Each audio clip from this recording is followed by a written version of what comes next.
O Além da Notícia de hoje está falando sobre o sistema prisional brasileiro e é um tema que nós estamos conversando com o deputado Domingos Dutra. Deputado, eu colocaria para o senhor a seguinte questão: presídio versus justiça. O senhor já falou bastante disso, mas eu acho muito precioso a gente conversar sobre isso. A questão das penas, das condenações. E aqui eu entro, por exemplo, também nos indutos. Natal, Páscoa, Dia dos Pais, Dia das Mães, que sempre temos presos saindo das cadeias para passar aqueles dias com a família. Como o senhor entende tudo isso, essa questão dos indutos, como o senhor as vê? O que seria necessário para ser seguro, para ser benéfico, tanto para aquele indivíduo que saiu, para estar com sua família, quanto à sociedade que não fique refém de alguém que volta a roubar e ali aquele roubo causa traumas nas pessoas que foram roubadas e agredidas, que volta a matar naqueles poucos dias e já sabemos as consequências de uma dor, de morte, de assassinatos, que volta a cometer outros crimes. Como é que o senhor entende tudo isso? Ronaldo, essas saídas temporárias, final de ano, Dia das Mães, elas são necessárias, até porque estão na lei. Agora, não pode ser, como se diz no Maranhão, a ló-sé, sem critério. É preciso que o juiz, ao liberar a pessoa, que haja um laudo de técnico, de psicólogo, de pessoas da área humana, para dizer, olha, esse preso está em condições de sair. Você viu aqui em Brasília, 2 anos atrás, liberaram um preso, ele matou 3 ou 4 pessoas. Por quê? Porque o aparelho penitenciário não tem os profissionais em quantidade suficiente para dar um laudo técnico, abalizado, a partir de um exame profundo e de um acompanhamento desse preso. Se você olhar a lei de execução penal, ela é perfeita. O preso tem que ter um acompanhamento para saber se se o cumprimento da pena é acompanhado de uma evolução do seu comportamento intelectual. Isso não existe. E muitas das vezes o juiz libera só porque a pessoa adquiriu o tempo sem ter uma avaliação de profissionais das áreas humanas. Isto é, o juiz apenas olha grossamente, de maneira grosseira, somente o tempo, como critério, somente o tempo que ele já está preso. Só o tempo. O promotor, às vezes, dá parecer favorável, porque também o número de juízes e promotores são muito pequenos. No nosso relatório, nós recomendamos que em todas as comarcas tenha juiz. No Maranhão, por exemplo, nós temos 217 municípios. Nós só temos 120 comarcas. Tem 90 municípios que não tem juiz. É termo que a gente chama, agregado a uma comarca. Só uma pergunta em meio a tudo isso. Quantos juízes seriam necessários a mais hoje no Brasil? Quantos defensores públicos seriam necessários? Quantos procuradores a mais para que nós tivéssemos esta qualidade na hora de se observar critérios como esse que o senhor está nos trazendo? Eu não sei o número, eu só sei que o ideal é que, como eu tenho falado sempre, hoje, para você medir a qualidade de vida de uma cidade, de uma população, você educação, né, a idade, né, e a renda. Eu estou insistindo que é preciso colocar o acesso à justiça como um indicador da qualidade de vida. Na hora que você está num município a 100 quilômetros da comarca, o cidadão mora no interior do município, ele leva 50 quilômetros para chegar na sede do município. Da sede do município, ele vai andar mais 100 quilômetros para ir fazer uma queixa no juiz. Para ir fazer a primeira queixa. Ele volta de novo para o seu povoado. No dia da audiência, o promotor adoeceu. Volta de novo. Na outra audiência, o advogado faltou. No outro, o pai do juiz morreu. O que acontece? O cara prefere desistir. Tudo isso acontece, ou né? então vai no facão, vai na faca peixeira. Portanto, o ideal é que em cada município tivesse ali um juiz, tivesse um promotor, tivesse um defensor público. Eu chego no interior do Maranhão, em pouco tempo eu estou rodeado de gente pedindo um advogado.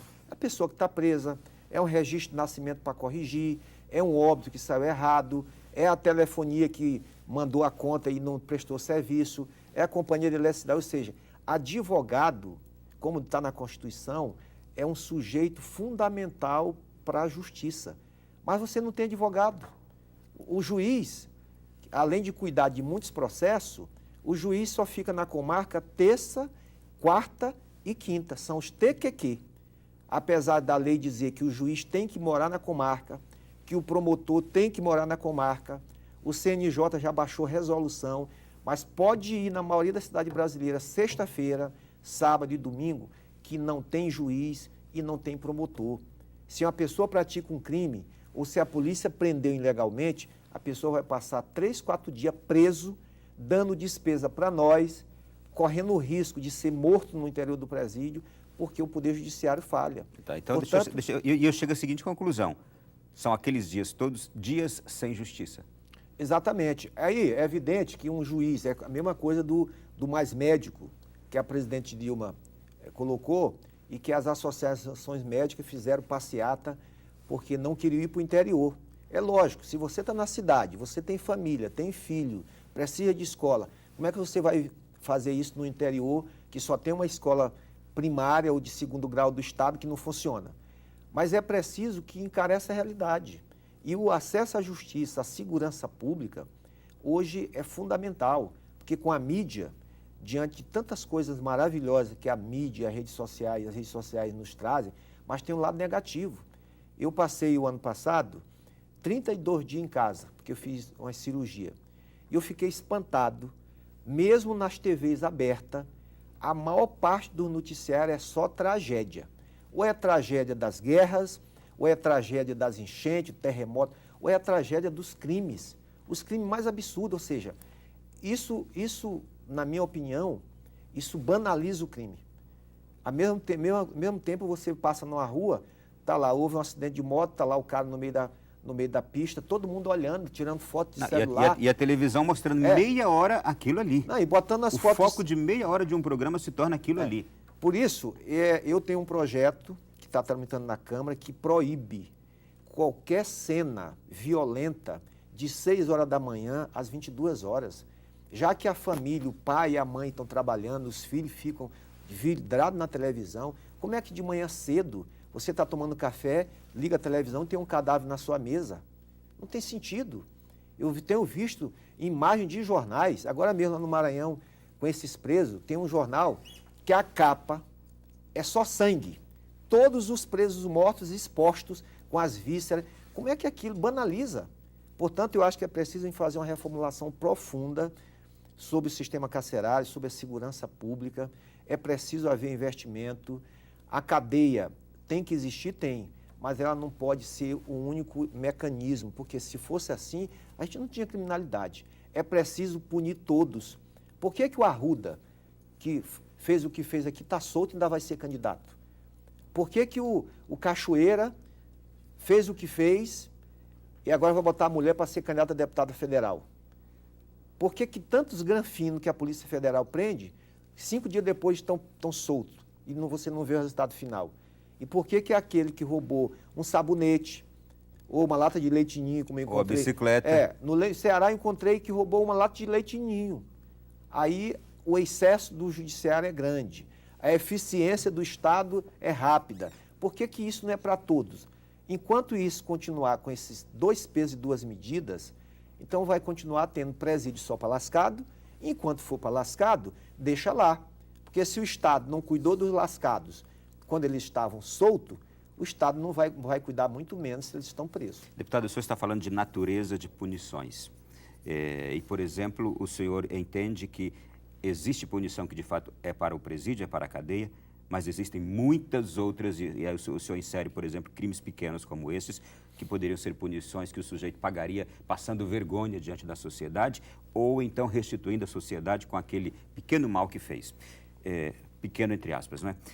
Perguntaria o seguinte: o senhor citou aqui a questão da tornozeleira, que poderia acompanhar muito bem um criminoso, de um crime grande ou pequeno, numa cidade, pagando uma pena sem que ele esteja no presídio, como hoje acontece. Se manda, igual o senhor falou agora há pouco, qualquer criminoso para lá. A questão da tornozeleira, por que ainda não foi adotada? A gente já ouviu, o Supremo Tribunal já falou, já se posicionou a favor, todo mundo fala a favor, e por que elas ainda não estão vigorando? O que, por exemplo, também poderia ser uma maior segurança para a sociedade nesses indultos que a gente citou agora há pouco, como daqui a pouco vamos ter no Natal. Exato. Essas saídas elas poderiam ser melhor fiscalizadas pelas tornozeleiras eletrônicas. Na Paraíba, é o único estado que iniciou e continua aplicando. Até hoje, não nos explicaram a comentário de que o custo é alto, mas esse é um instrumento tecnológico que pode ser uma saída. Como ele disse, tem muitas alternativas, desde que seja uma alternativa que o Estado coloque isso como prioridade, que veja que o sistema carcerário tem que estar inserido no sistema de segurança pública, que o sistema carcerário é fonte hoje de violência e que essas famílias não podem ficar refém das lideranças criminosas. Você vê, mesmo o Fernandinho Beiramar estando num presídio de segurança máxima, mas ele continua comandando. Então, é preciso que haja um aumento da consciência, porque eu acho que isso já foi pior. Até antes da CPI, a gente só ouvia falar de preso em rebeliões, quase sempre com a cabeça de outro preso espetado numa vara, com cena de violência. Hoje, eu acho que já há uma consciência maior do aparelho público, da mídia e da sociedade de que é preciso cuidar dos presos. Porque se não cuidar dos presos, a gente vai ter muita dificuldade de viver numa sociedade mais tranquila. Nós estamos chegando ao final do programa e eu queria pedir para o senhor o seguinte: o relatório final, a CPI se encerrou em 2009, o relatório final, o que o senhor julga naquele relatório essencial que o Brasil ponha em vigor, como resultado de toda essa investigação, de todo esse acompanhamento, de todo esse estudo sobre a situação carcerária brasileira, o que o senhor acha indispensável que ocorra e já brevemente no Brasil, para que nós tenhamos um sistema carcerário renovado, com as punições devidamente aplicadas nas formas mais eficientes de reinserção de um presidiário, para que a justiça seja justa e para que a gente tenha mais segurança nas nossas casas, nas nossas ruas, no nosso dia a dia. O relatório, além dos indiciamentos, as recomendações, todas elas são para ontem.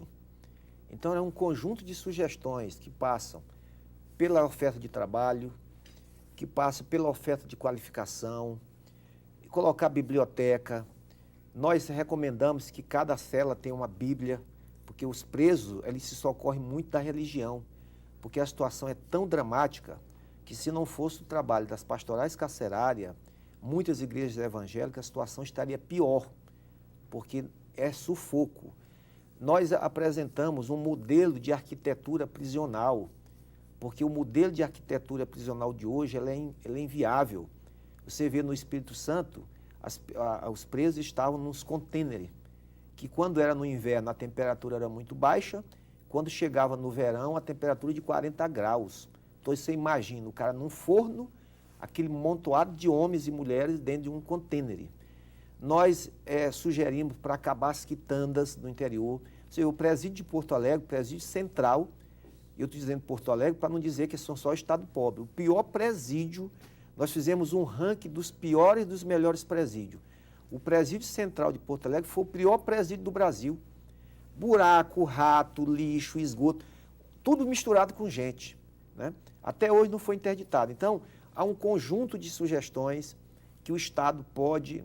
Nós sugerimos para acabar preso em delegacia, nós estabelecemos prazo para acabar os presos provisórios. É uma vergonha que a pessoa passe 4, 5 anos preso por uma liminar, por uma sentença preventiva. Sem condenação. Sem condenação. Então é preciso fazer os mutirões para tirar aqueles que já cumpriram pena. Nós pegamos um estudo da Defensoria Pública de Mato Grosso e lá foi provado que se o Estado oferecesse defensoria pública, o Estado economizaria muito mais, porque na medida que o preso fica mais tempo na cadeia, nós estamos pagando um preço muito alto. Não tem sentido o cidadão trabalhar 10 horas por dia para ganhar R$ 678, que é o salário mínimo, e nós estamos pagando 4, 5, 6 salários mínimos para manter uma pessoa presa. Então, se o Estado oferecer trabalho, você reduz o tempo de cadeia, você traz mais economia para o sistema, você dá qualificação para o preso, você dá renda pelo cuidar da sua família e dá autoestima. Então, há saídas. Todas essas recomendações estão no relatório final da CPI. Nós temos 42 recomendações, nós temos os indiciamentos, nós oferecemos um modelo de arquitetura prisional, nós sugerimos a municipalização da pena para a pessoa cumprir a pena mais perto da sua família. Ele pode trabalhar, a prefeitura tem serviço, de tal forma que o que não pode é continuar do jeito que está. Na nossa época, nós investigamos que nós tínhamos 430 mil presos e tinha 550 mil mandados de prisão na rua. Tem mais gente com mandato de prisão na rua do que gente presa. Se o Estado for prender todos aqueles que têm mandato de prisão, aí vai fazer como Espírito Santo, que fez um mutirão para cumprir mandato e teve que botar preso debaixo de pé de manga, debaixo de pé de caju, em contêiner, porque não tem onde colocar. Deputado, eu quero agradecer, eu termino aqui rindo para não chorar, porque o caso é este mesmo. E ao mesmo tempo dizer, não fiquei feliz com tudo que eu vi. Fiquei preocupado e, sobretudo, provocado a ser mais cidadão e a lutar para ver, por exemplo, essas recomendações que estão aqui sendo implementadas em todo o nosso Brasil. Seria bom você visitar a Papuda, aqui pertinho. Vá aqui no entorno de Brasília, aqui é o estado de Goiás, você vai ver o que é cão, o que é inferno. Tem aqui no entorno de Brasília várias cidades de Goiânia que é igualzinho qualquer presídio. Você vai ver lá que, sob o ponto de vista humano, não é que a gente esteja aqui passando a mão em quem praticou o crime. Porque se praticou o crime, teve defesa, tem que ser condenado mesmo. Agora não pode uma pessoa ser condenada sem defesa e ao invés de ser recuperado, ele é piorado, porque quem paga o pato somos nós. O relatório está acessível a todos que quiserem? Está na internet, mas vou lhe mandar para você e tem um CD de 25 minutos que você pode fazer o debate. Cujas imagens a gente vê aqui ao longo do programa. Isso.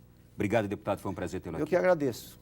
Foi um prazer muito grande estar com você nesta noite. Depois de ouvirmos tudo que ouvimos, nós estamos muito impactados, certamente. Mas somos cidadãos e temos que exercer o nosso dever de agora ajudar, por exemplo, o que esse deputado produziu com toda a CPI, ajudar a ver tudo isso mudar. Pois bem, se Deus quiser, na próxima semana voltaremos com outro Além da Notícia. Até lá, boa noite, bom sono, fique com Deus.